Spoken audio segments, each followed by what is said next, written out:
Coming up on UT10 News, furloughs are being considered again. And UT dedicates a memorial to veterans. Plus, our own Katie Bradley takes a look at the start of basketball season. Your news in 10 minutes starts now. Thanks for joining us. I'm Jasmine Nelson. And I'm Paul Webb. UT is honoring veterans with a new memorial on main campus. The dedication ceremony took place on November 11th at 11 a.m. The time was chosen to commemorate Veterans Day, which celebrates the end of World War I. The ceremony included a flyover for members of the 180th Fighter Wing of the Air National Guard. Student Veterans of America UT Chapter President Keith Beeson says that we should be more aware of the sacrifices our troops make. What I ask of you is to remember who they fight for, and not just to remember today, not just to remember this week, but to remember every day. UT is considering furloughs yet again. To save the university money, workers would be forced to take mandatory days off without pay. President Lloyd Jacobs would like the furloughs to affect as many employees as possible, everyone from faculty to support staff. Vice President of Human Resources Bill Logie says that this plan could save the university a lot of money. The last time we looked at this, the target was $8 million. It could be 4 this time, it could be 40. As of today, no dates have been set, but the administration is considering spring break or the break before summer classes begin. Cell phones are a part of every student's life, but what would happen if yours were stolen, Paul? Well, I am not letting anybody get my cell phone, but we sent Brian McCauley out to see what's happening on campus. Cell phone robberies have become an issue this semester, with 2 happening the same week at the beginning of this month. One student was robbed in the 1800 block of Westwood Avenue and another near Douglas Road by Savage Arena. Each of these incidents involved multiple suspects and in some cases handguns. Police Chief Jeff Newton says progress is being made. We've been very successful in identifying the perpetrators and filing charges, in some cases making arrests. Former UT student Cameron Reed has been charged with felony robbery for robbing a student of her phone last month. Reed's picture was captured by cell phone camera and sent out by UT police, who say he has since fled the area. Now, the latest of these cell phone robberies happened here at the 1700 block of Perth Street. UT police are currently following up leads in the investigation. Reporting for UT10 News, I'm Brian McCauley. Career Services hosted their first ever internship fair on Friday. 21 companies were at the student union from 12 until 3. Students had the opportunity to apply for spring or summer internships. Career experts say graduating college without an internship is not an option in today's economy. Well, we thought that by bringing a lot of employers together, it would make it easier for students. Career Services is hoping to expand the program next year with more student participation. Stick around, we'll be back with Katie Bradley and your Rocket Sports in 30.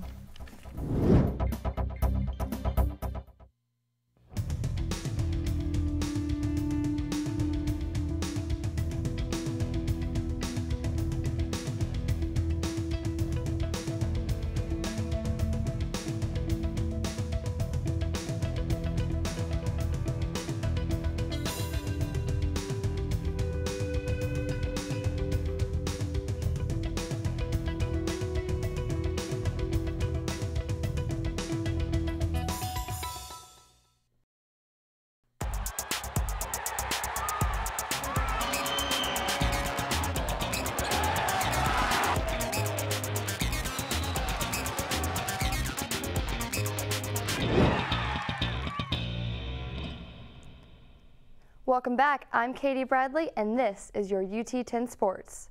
In basketball, the Lady Rockets had a close call at Friday's season opener, losing by just 9 points to Northwestern Wildcats.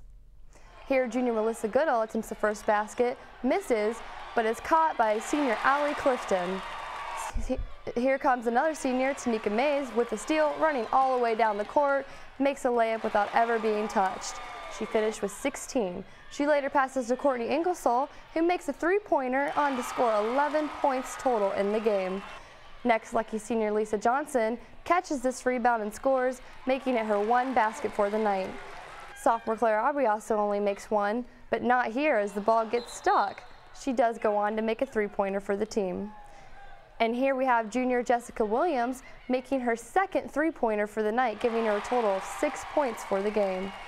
Then junior Melissa Goodall twists around the Wildcats right here. There it goes, it's in.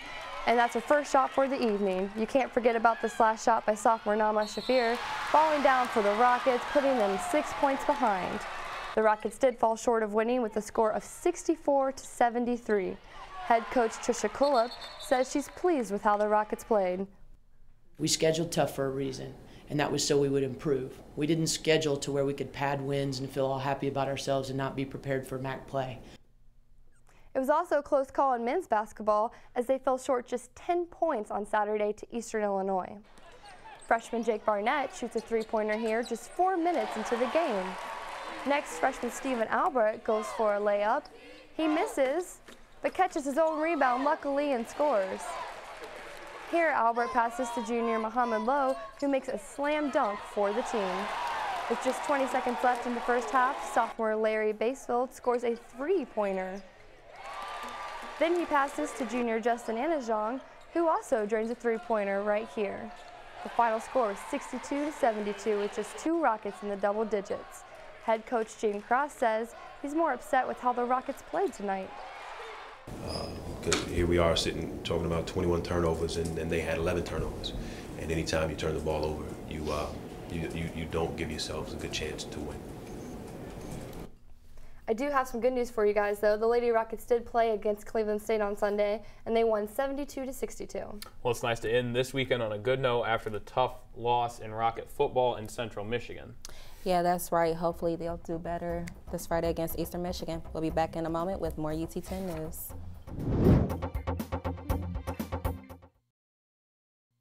From our gender to our religion, we've all experienced the world a little differently.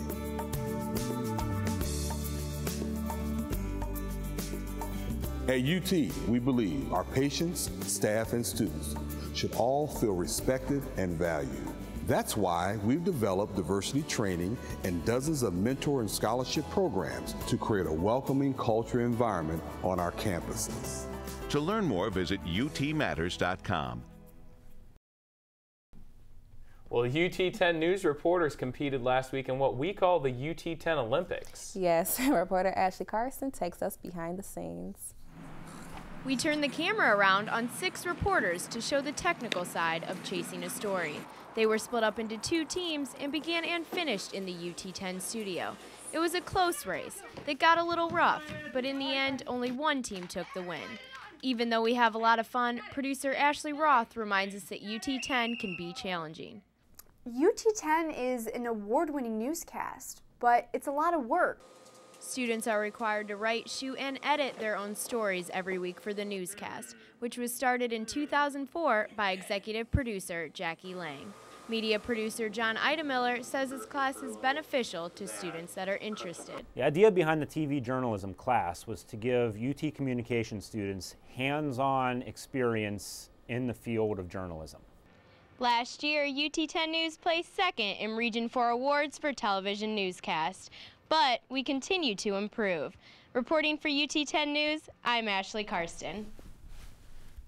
Well, Jasmine, happy to say that my team did win that race, but that's it for UT10 News. If you have any stories or information you would like to share with us, please email us at ut10news@gmail.com. Paul, you can't even wrap a cable cord correctly. Remember, you can always watch our newscasts on YouTube and Facebook, where you can get caught up on all of your campus news whenever you want. For Paul Webb, Katie Bradley, and all of our crew, I'm Jasmine Nelson. Stay tuned for more news from your UT campus.